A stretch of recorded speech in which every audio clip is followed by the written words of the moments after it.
What's up, fellas? Time for Wake Up Mintzy. Drinking some Stella Blue coffee. Got the Dude Wipes out. Dude Wipes. What an invention. Like, how could you live in humid summertime without Dude Wipes? Can't even imagine it. I'm in the Barstool Chicago office, but we're joined by our good friend who's on the road, back from vacation. And we're getting the band back together because it's football season. Stephen Shay joining us off the top. What's up, Mr. Shay? How are you? Mintzy, can you hear me? I can hear you loud and clear. We got your picture up. Okay. All right. Thank you very much. How you doing? I'm excited to chat. Hell yeah. Well, I'm excited to chat too. Always this time of year, getting the band back together, getting ready for some NFL season. But before we jump into that, I want to get into some of your Twitter stuff from the last week. First of all, you've made a new hat famous. Yeah. Quite a thing just for getting a hat. I was going to the beach, the Jersey Shore, for a couple days with my wife and her family, and silly me, I was going to Tampa right before I forgot to pack just a cap, and we were going to the beach for a few days, so I stopped at the local shore store in Ocean City, New Jersey, picked up a hat, and it's garnered quite a following. Yeah, it has. Well, man, you rock it well. It's like one of those hats that people hadn't seen it. Some people can pull it off and some can't, and I got to say, I think you could do it. Thank you very much. I appreciate that, Mintzy. And then I also want to mention you jumped into this Gilly Johnny Manziel funny Twitter beef that really all started when Gilly was, I guess, posting the pic with the Super Bowl trophy when Big Dom showed up to something in Philly, and he talked about we won, and then Johnny Manziel apparently took offense to Gilly claiming he was part of the team, even though, I saw Gilly running out the tunnel in the NFC Championship game. I don't know that I've ever seen Johnny Manziel do that. And they kind of got into it, and you had to take your guy Gilly's side.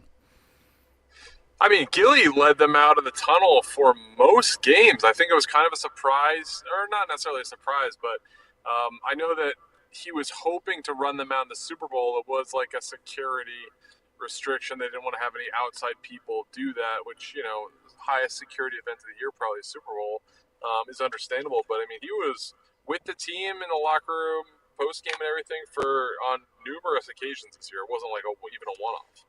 No, and I was down in New Orleans at Super Bowl week and saw the love that the Philly fans have for Gilly. He's Gilly the King for a reason. Yeah, absolutely. And, I want to clear something up. Gilly's not my best friend. I genuinely like Gilly. I talked to him about, I talked to him on occasion when I see him at Barstool events. We hung out at the casino in New Orleans, but, we're not close friends even, but I thought it was a little bit. I thought it was a little BS how, Gilly did not tweet that video. I think it was like Shannon Sharp's burner or some Twitter handle tweeted the video of him just kind of at his birthday, just saying some stuff. And the ironic part about it is I actually don't even agree at this point. I think Cam Newton overall has a more was a better player at this point than Jalen Hurts. And I'm not saying Jalen Hurts won't be a better player in the future, but Cam Newton was the MVP of a 15-1 team that went to the Super Bowl.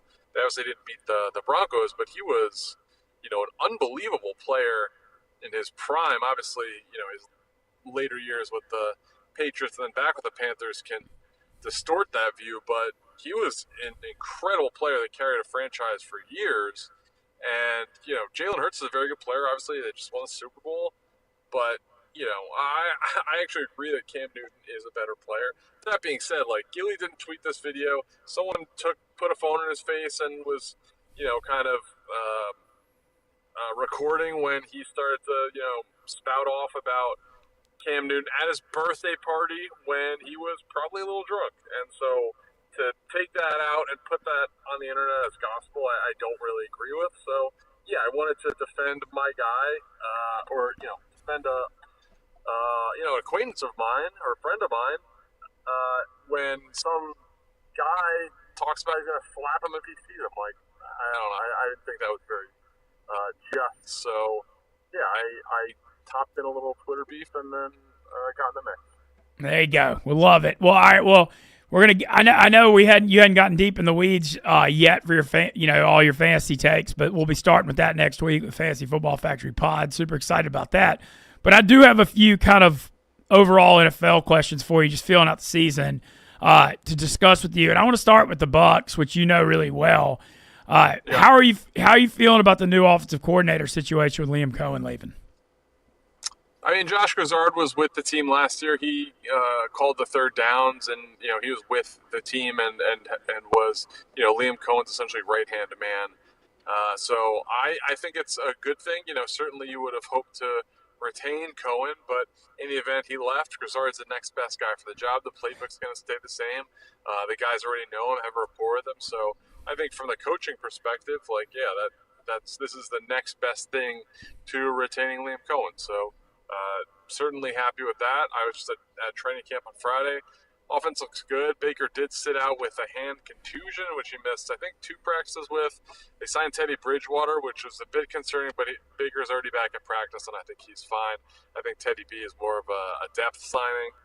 And, the biggest concern with the Bucs is their all-world left tackle, Tristan Wirfs, is going to be likely out the first couple games. He's probably going to be on the PUP list. He was walking around I don't want to say gingerly, but yeah, he was definitely he's better than I would have hoped. He had crutches.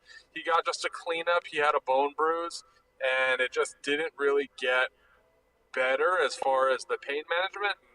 From a day-to-day thing, this is a team that expects to contend for the Super Bowl, and certainly, the throne in the NFC. So they're playing for January, and we'll hopefully have the rest of the team take care of September, most of September, so he can get back. But I would expect him back definitely before Halloween, and hopefully before October's over. There's a lot of hype. Hopefully before September's over. There's a lot of hype on I don't even want to try to pronounce his name, but the Ohio State receiver that's the first-round pick. Emeka Egbuka, yes. Yeah, but he's got a spot with Chris Godwin still being banged up from that injury he had last year, and I heard he had an off-season surgery too. Jalen McMillan emerged a little bit and definitely flashed a lot down the stretch. But how do you feel about his role going in this year? I think Egbuka is going to be big, and the reports out of camp are glowing. Godwin, I would be surprised if he started the season playing. I don't know if he's going to be on the PUP list, but I wouldn't be surprised to see him miss a couple games to start the year. And Egbuka, I think, is just going to slide into that role. They've been pretty clear they didn't draft him to take over for Godwin with injury stuff, but it just kind of naturally happened that way. And he's got, he's been everything they hoped for and more. I believe is what Jason Light said in his press conference yesterday. And, Godwin is certainly a question mark to start the season. But, again, this is a good team, and they are playing for January. We're not going to stress about, week 1, week 2, week 3 football right now. No, I think, and especially being in the NFC South, which is certainly not the strongest division in the history of the NFL. When you look around that, I mean, I'm a Saints fan, and I can't find much reason for optimism with this quarterback situation. Does Atlanta concern you at all in year 2 of Penix, or how do you feel about them? I mean, it has been not the best division. I don't think it's going to be a bad division this year. Carolina really picked it up towards the end of last year. Bryce Young really showing that he can play. And then, Penix is still a little bit of an unknown, but Atlanta has good players. Like, I don't think anyone would really dispute that. Drake London's a good player. Obviously Kyle Pitts hasn't been very good with Bijan Robinson. They've got some playmakers on the offensive and defensive line. Their safeties are good. So I think that Atlanta could be a force, but I think Carolina is the team that concerns me the most at this point. But I think both of those teams could be right around 500, in which case, I expect the Bucs to be a little bit better than that. But, you're looking at a division that I think should.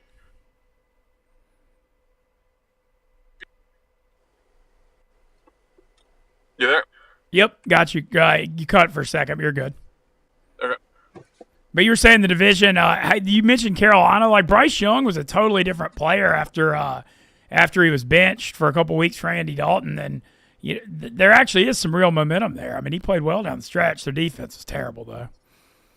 Yeah. I mean, I think Dave Canales in year 2 with Bryce Young, I think they're going to continue to move forward, and he wasn't very good to open last year. They benched him to go to Dalton. But when Bryce Young came back in, he was a very good player. and he showed a lot of reason for Panthers fans to be optimistic. So, as a rival NFC South team, I'm not super excited to play Carolina. We do play them, I think, 2 of the last 3 weeks of the season, twice in the last 3 weeks. So, I don't have to worry about that for a while, but they are a team certainly on my radar. All right, I got a couple around the NFL questions for you. This Terry McLaurin thing, do you think he suits up for the Commanders week 1? I mean, why would they not pay him? Like, I know they signed Deebo Samuel and all that, but he's so important to Jaden Daniels' success. I certainly would prioritize keeping my top wide receiver if I care about the development of my franchise quarterback. Yeah, I know. The whole thing doesn't make sense to me either because you got Jaden Daniels on a rookie contract, and I mean, I know you, like you said, you traded for Debo, but I don't know what's left there, and he's not like a primo number 1 receiver anyway. He's more of a gadget guy. Correct. I mean, and then the rest of that receiving core is a little weak. I don't know. I feel like they got to get that. They need to get that worked out. Do you think George Pickens can do well in Dallas this year? Yes, definitely. I don't see why CeeDee Lamb and George Pickens and Dak Prescott don't all have really big years. Like the Cowboys' defense, we don't know what the situation is going to be with Micah Parsons, if he's going to be with the team in a couple, in a month or not. But, this team is not very good on defense. And I would expect them to be trailing in some games, in which case I would expect them to have to air it out with Dak Prescott and George Pickens and CeeDee Lamb. So, I know that they got kind of ravaged by injuries last year, but I don't see any reason why they won't have good statistical seasons from those positions. All right, running around. I just got a couple more ones I prepared for you. Do you trust Tyreek Hill this year? What? Obviously, bad year last year, was hurt. He's fighting with the Dolphins. It's been a lot of stuff this offseason. Can he be trusted? It's hard to trust Tyreek Hill. If we're talking from a fantasy perspective, he's not a guy that I would target early on.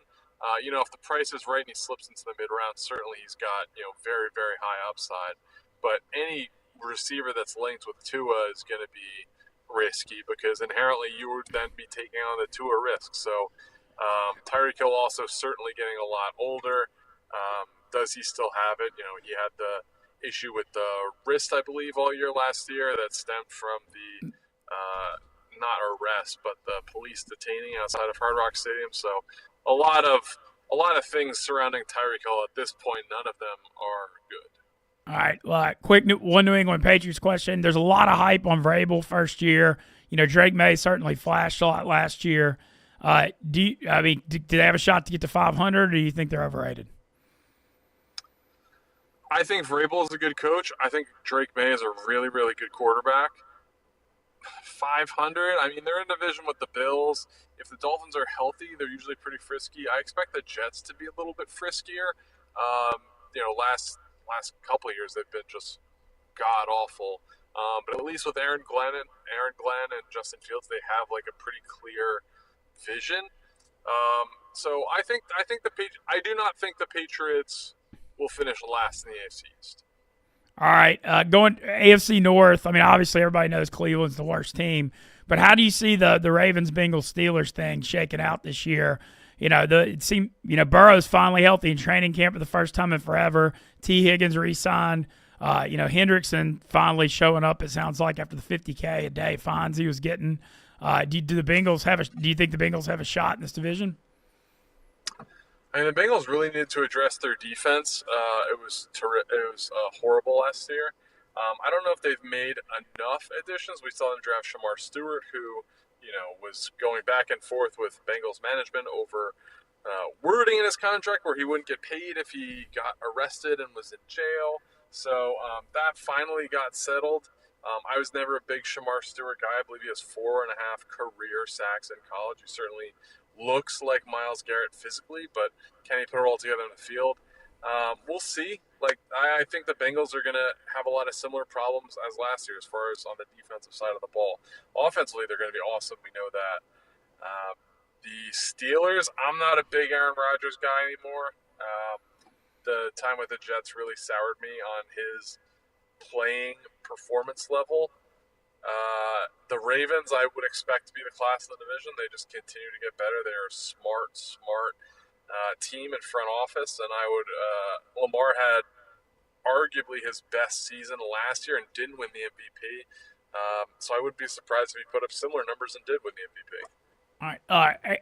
AFC South. Do you think that could either the Jags, Colts? I don't think Tennessee can do anything. But do the Jags or Colts have a chance to dethrone the Texans? I mean, we don't even know who's playing quarterback for the Colts right now. I know Anthony Richardson was declared the starter for the first preseason game, and then it'll be Daniel Jones. So, I mean, it's pretty early to say on that. The Jags, I mean, I think Liam Cohen is a good coach.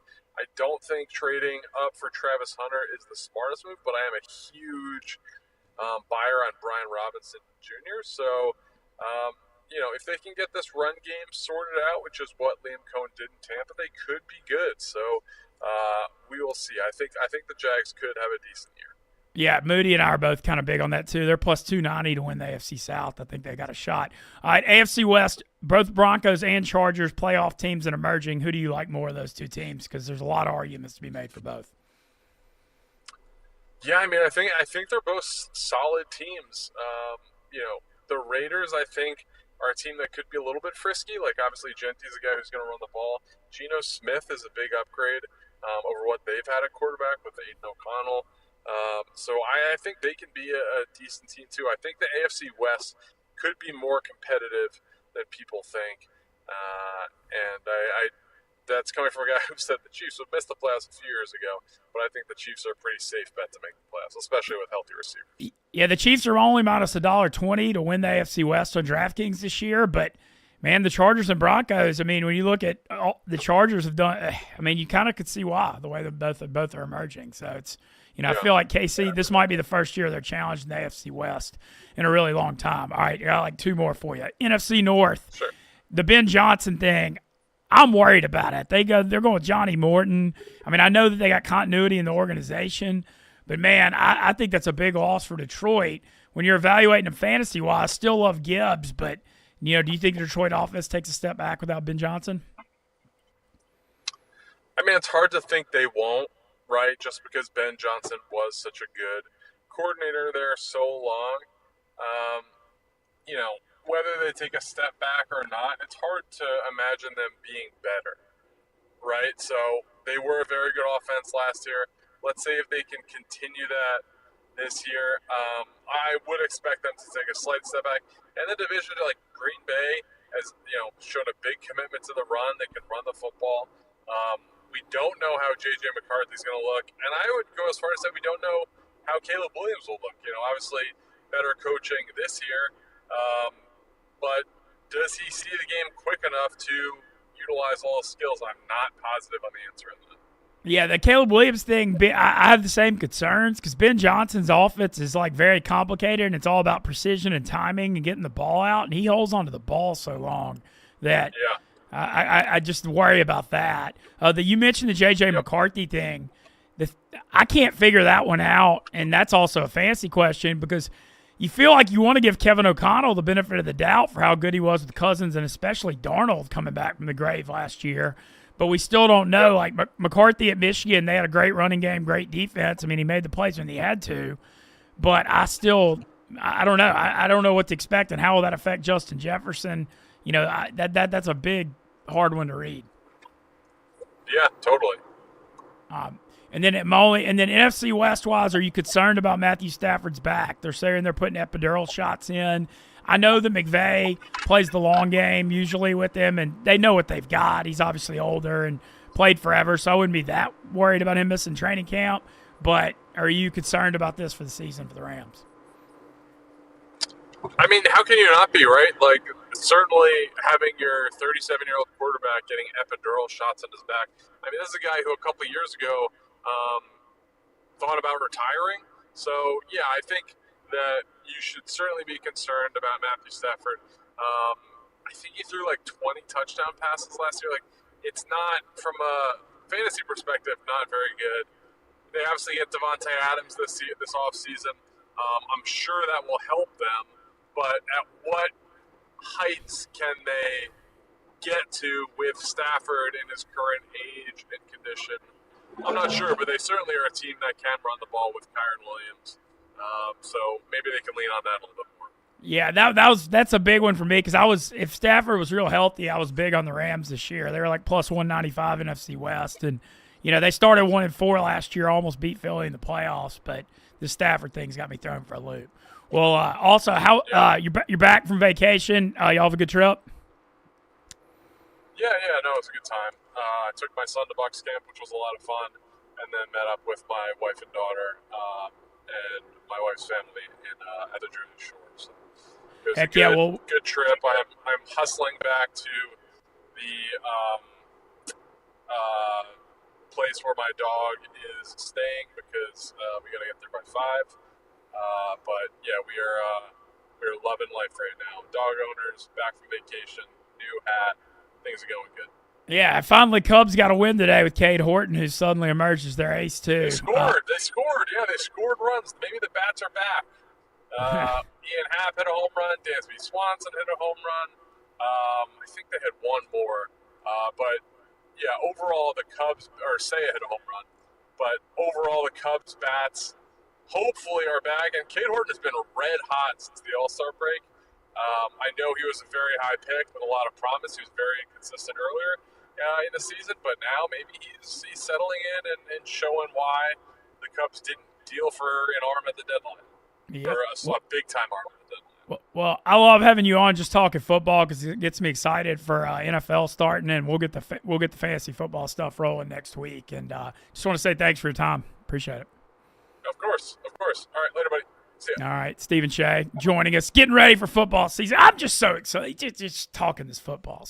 It's like these August days are torture, waiting on the actual season to start, but it'll be here before you know it. And also want to remind a couple of big Barstool things tonight, Stool After Dark. It's actually, they moved it to Wednesday because Dana was newest addition to the Chicago office. Dana Beers was having some issues with his movers, but it's Dana's welcome party. They're playing beer pong. Apparently, and it's a Star Wars theme, so that should be a lot of fun. Check out the Barstool After Dark stream tonight. And then I can't wait. I got to say, I mean, we put out tons of content, but I'm going to be on Twitter watching the social accounts very closely all weekend because the Barstool Beach House starts tomorrow, and Dave Portnoy's put together a hilarious cast of characters. Brianna and Dante and Nikki Smokes and Ella and Annika and Kadick and Jackie and Danny Conrad, or Danny Smokes, I guess you could call him. But, man, it's going to be a lot of fun seeing what happens on the Jersey Shore Beach House the next 4 weekends, especially when alcohol gets involved, because with this crew, I mean, there's no telling. And I think it should be great content, a lot of fun. So be sure to check out Stool Beach House. Tyler Moody joining us now. What's up, Mr. Moody? How we doing? What's up, brother? How we doing? Always good to hear from Cheah. I enjoy his insights, and it always makes me feel better when I hear him thinking similar to me. Cheah and I tended to have a lot of the same ideas last year, so it's always good to get affirmation on your thoughts going into the season. You know what I mean? Yeah, and it just gets me pumped getting him on here talking ball because I love talking football with y'all, and to me, that's a lot of what August is about in the sports media game, is just preparing. It's really just all about preparing for football season, and it's like so much information overload with fantasy, NFL, and college that if you're lazy in August, it comes back and hits your wallet hard when it comes to fantasy drafts and gambling. And so we're going to be talking a ton of football, but I want to go a little bit in the baseball direction with you, Moody. So what's going on? The Rangers won the first 2 versus the Yankees. It was bases loaded, down 3-2 in the 7th. Last I checked. What's going on? Top 9 right now, still 3-2 Yankees, but the Yankees have been terrible in the 9th inning the last couple of days. So we'll see what happens in the next 15 minutes or so. Rangers do have the heart of the order coming up, it looks like. So there's anything can happen right now. I don't think Devin Williams is available like the Yankees have been using some of their B-tier relievers, but they've got the job done so far. Texas loaded the bases last inning, couldn't get a big run across to tie the game. So we'll see what happens in this 9th inning. Yeah, either way, though, they're going to win the series after winning the first 2 games. And they're right on the Yankees' heels for that last wild card spot. Other stuff in baseball, the Guardians, Gavin Williams had a no-hitter into the 9th inning today, and we were all watching it on the DraftKings stream earlier, and then the Mets got a 9th inning homer. But this Mets thing, you and I have been talking on here. I like the Phillies a lot more too because of that pitching staff, but it seems like the Mets are going through a rough stretch. Yeah, speaking on Gavin Williams, I have him on my fantasy team, and complete game shutouts is two categories. So I was pulling for the complete game shutout. Obviously, the no hitter would have locked that up, but god dang, to not get that was unfortunate for me. He looked great. I think it's more about how he's pitched lately versus how the Mets have looked. He can shut down I think any offense in baseball right now the way he's pitching. So Yeah, kudos to him. Uh, he but was a stud at East Carolina The in Mets are college. reeling. Yeah, oh, for sure. And he's kind of figured it out. He struggled a little bit early in the year. He's pitched phenomenal for like the last 2 months of the year. So he's rounded the corner there, and he's pitching well. The Mets are definitely reeling. There's no doubt about it. And every day it feels like the Phillies are coming out and playing great baseball. They're applying pressure to the Mets. The Mets are still going to make the playoffs. They're going to be a team to contend with whenever that time rolls around. But I don't think they win the division. I really don't. I think I picked the Phillies before the year.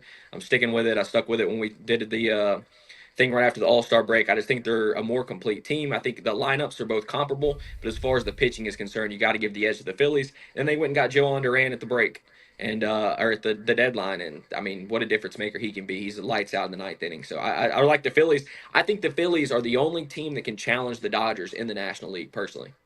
Okay, and the Phillies, the other thing, man, that ballpark in October, we've seen it the last few postseasons, man. It's Electric. it's a real thing. Brewers all of a sudden have a little bit of a lead on the Cubs. I know you've been concerned because Cheeria's out 2 to 4 weeks, but that all three of if Moody gave those 3 picks at the All-Star break, and all 3 of them are aging like fine wine. Yeah, I mean, a lot of the picks that I've given out this year that I gave out before the season, a lot of it looks pretty damn good.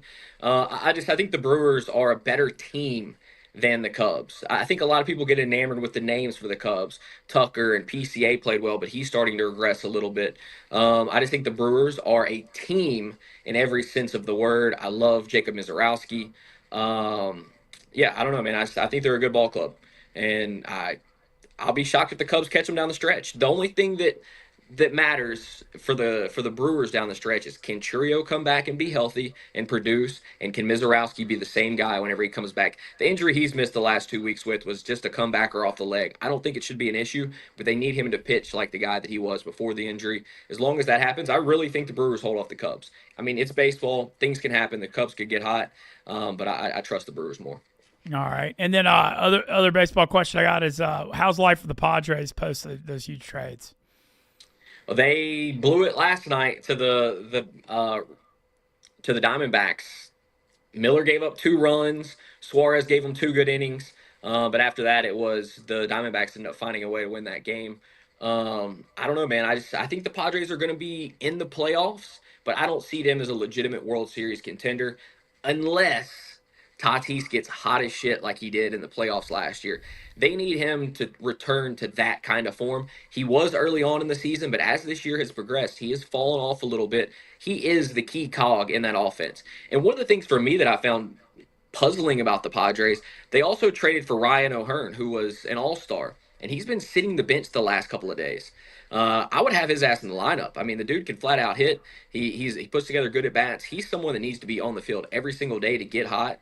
I think that's a mistake that they're making right now. So I think the Padres are in a similar situation. They're going to get in the postseason, but I just don't know that they're that team to knock off the Phillies or the Dodgers.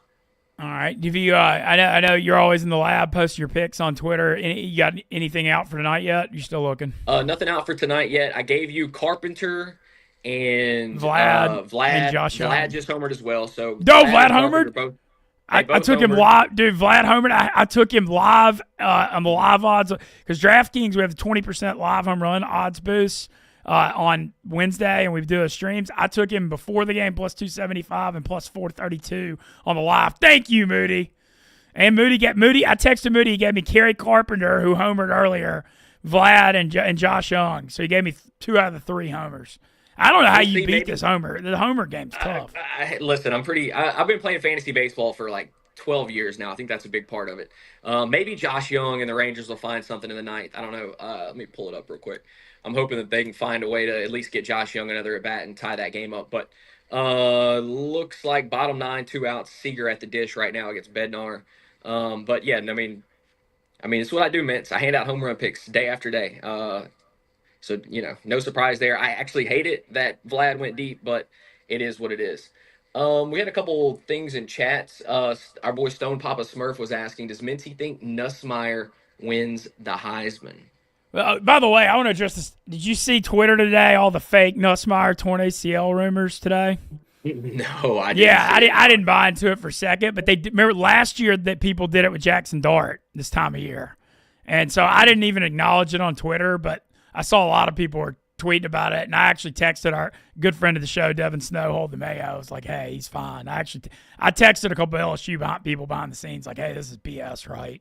But for once, I didn't take the bait. I was like, there's just no way. But the Nussmeier Heisman thing, I think he's got a damn good shot, man. I'll tell you right now, the thing about this LSU, their receiving core is the best of college football. It's not even close. Moody, have you heard the nickname they're calling them now?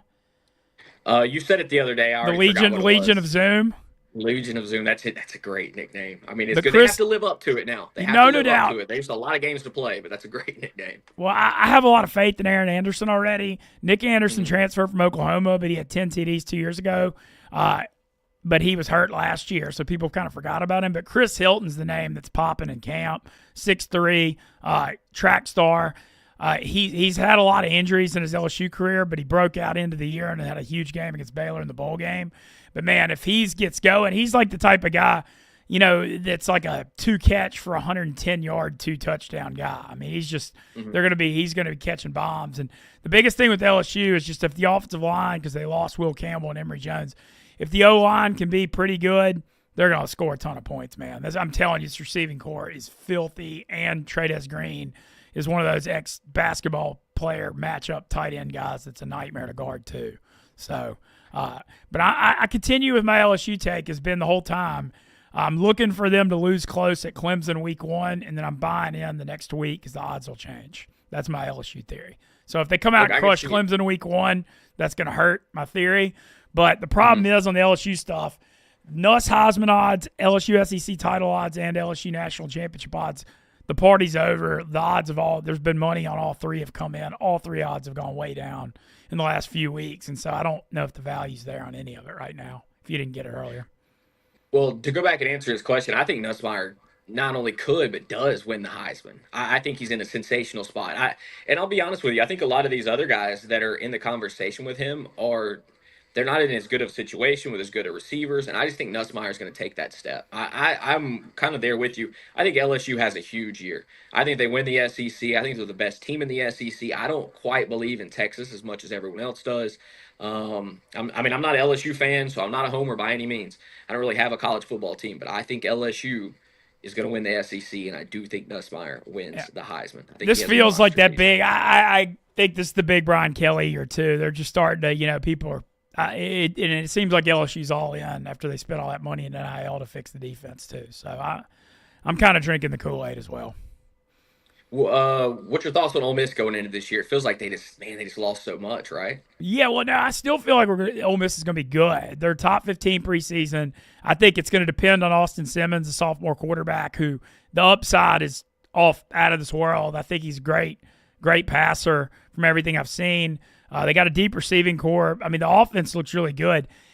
My question is the defense thing, and I know they spent money in the portal, but you lost 5 NFL draft picks off the best defense in school history. They were top 3 in college football defense last year. They're going to regress. The question is it just like, are they still top 30? If they could still be top 25, top 30, and Simmons emerges, you could see like a 9-win year being very possible. But I just know the defense is going to regress, and so that puts more pressure on Simmons. So, I said 8-4 and got flamed on Twitter by Ole Miss fans, but I think 8-4, 9-3 is what's coming. We got an interesting question from Chadwick Moth. I don't know if you can answer this one, but maybe you can. Who has the worst farts at Barstool? Does anybody let them rip around the office? Well, now that I don't know. Now, Will Compton always let him rip, always, but he's not around anymore. But he was notorious for farting. I remember he ripped the one in Surviving Barstool, but he was kind of a notorious farter.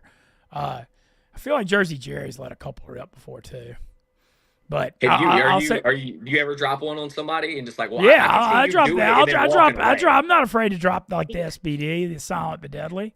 Yeah, it happens, Yeah, I feel like in that gambling cave, especially during those fall football streams, because the thing is there's always pizza and all kinds of food around. That there are a lot of stomachs that are rumbling in there. No, that makes complete sense.